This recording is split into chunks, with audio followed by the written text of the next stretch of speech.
흔히들 철학자 칸트 하면 어렵다고만 생각하시죠?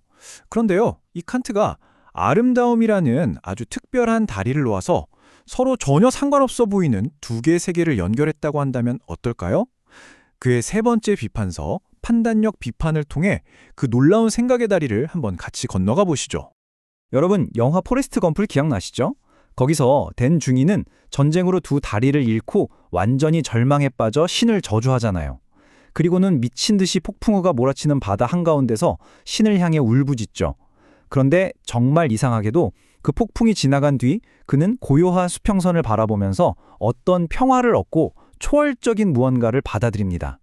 대체 그 지옥 같은 폭풍 속에서 댄 중이는 뭘 본 걸까요? 바로 이 댄중위의 이야기가요, 사실은 칸트가 평생을 바쳐 해결하고자 했던 아주 심오한 철학적 문제와 정확히 맞닿아 있습니다. 자, 지금부터 칸트의 세계로 한번 들어가 보시죠.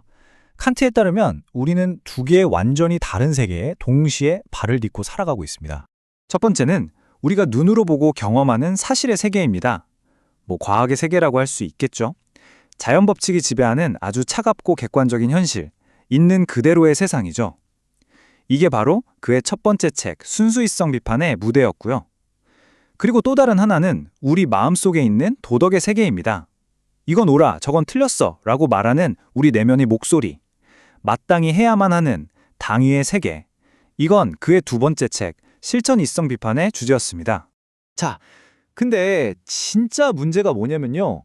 이 두 세계 사이에 정말 거대한 까마득한 틈, 건널 수 없는 희면이 있다는 거예요. 차가운 자연의 법칙과 뜨거운 내 마음의 도덕률이 아무런 상관도 없는 것처럼 보인다는 거죠. 이걸 대체 어떻게 연결할 수 있을까요? 칸트는 이 단절을 메우기 위해 필사적으로 다리를 찾기 시작했습니다. 그리고 마침내 찾아낸 그 해답이 바로 그의 세 번째 역작, 판단력 비판에 담겨 있죠. 그 다리의 정체, 궁금하지 않으세요? 바로 미적 경험의 세계였습니다. 자, 그럼 이 다리를 어떻게 놓느냐?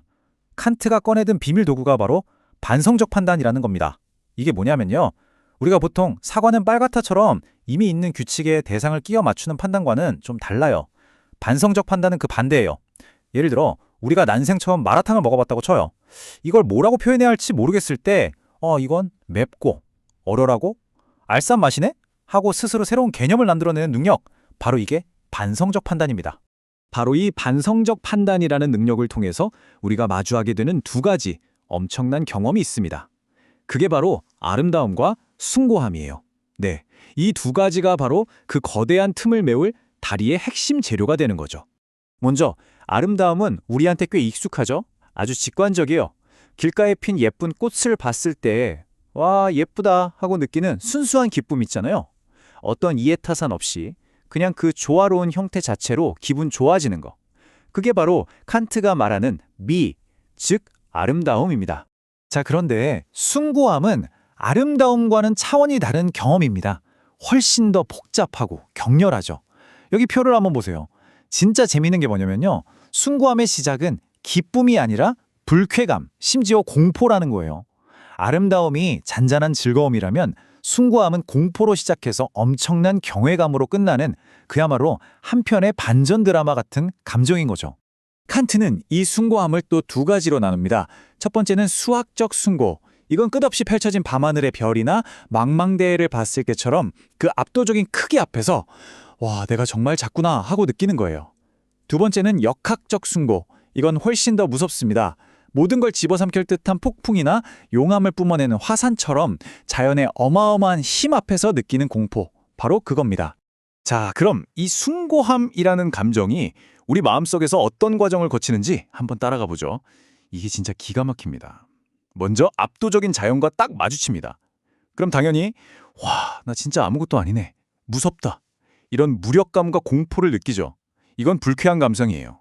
자, 그런데 바로 여기서 대반전이 일어납니다. 잠깐, 근데 나는 이 무시무시한 자연을 보고도 이걸 생각하고 이걸 견뎌내고 있잖아 하는 깨달음이 오는 거죠. 내 육체는 작지만 이 모든 걸 사유하는 내 정신은 저 자연보다 위대하다는 걸 깨닫는 순간입니다. 그리고 그 순간 불쾌감은 짜릿한 쾌감으로, 내 안의 이성의 힘에 대한 경외감으로 확 바뀌는 겁니다. 바로 이 지점, 여기서 드디어 다리가 놓이기 시작하는 겁니다. 아니 근데 폭풍 보고 무서웠다가 감탄하는 게 대체 어떻게 사실의 세계와 도덕의 세계를 연결한다는 걸까요? 그렇죠? 궁금하시죠? 핵심은 바로 이거예요. 숭고한 경험은요, 우리의 시선을 바깥의 거대한 자연에서 우리 안에 훨씬 더 위대한 힘으로 돌려놓습니다. 그러니까 우리는 자연의 힘에 압도당하는 바로 그 순간에 역설적으로 그 어떤 자연의 힘으로도 파괴할 수 없는 내 안의 정신의 힘을 발견하게 되는 거죠. 그리고 바로 그 힘, 자연을 뛰어넘는 내 안의 이성의 힘을 딱 느끼는 그 순간 우리는 칸트가 말했던 그 눈에 보이지 않던 도덕 법칙의 존재를 머리가 아니라 온몸으로 감각적으로 체험하게 되는 겁니다. 추상적이기만 했던 도덕의 세계가 저 압도적인 자연을 통해 현실 세계에서 생생하게 느껴지는 거죠. 다리가 연결되는 순간입니다. 자, 이제 다시 맨 처음으로 돌아가 볼까요?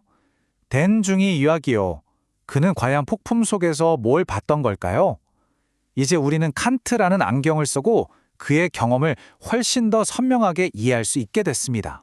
댄중이가 돛대 꼭대기에서 신을 향해 울부짖었던 그 미친 듯한 폭풍, 그건 바로 자연의 압도적인 힘과 마주한 경험, 즉 역학적 숭고였던 겁니다. 물론 무서웠겠죠. 하지만 그는 그 공포 속에서도 굴하지 않고 맞서 소리치면서 오히려 자기 자신의 존재를 더 강하게 확인한 거예요. 그리고 폭풍이 멎은 뒤 그가 멍해하니 바라보던 그 끝없는 수평선. 그건 자연의 무한한 크기와 마주한 수학적 숭고의 경험이었겠죠.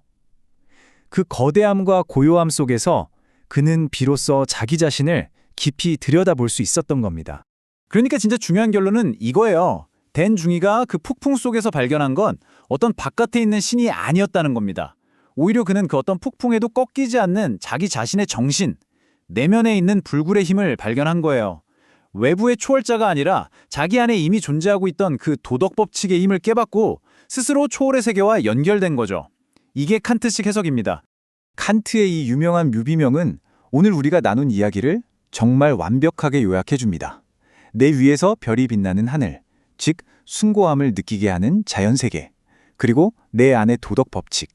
이 두 가지가 똑같은 종류의 경외감을 준다는 거죠. 결국 칸트에게 아름다움과 숭고함은 그냥 어머 예쁘다 하는 취향의 문제가 아니었던 겁니다. 그것은 우리가 이 차가운 자연세계 속에서 우리 안에 뜨거운 도덕적 존재로서의 자신을 발견하고 마침내 분리되었던 두 세계를 연결하는 유일하고도 가장 중요한 다리였던 것입니다.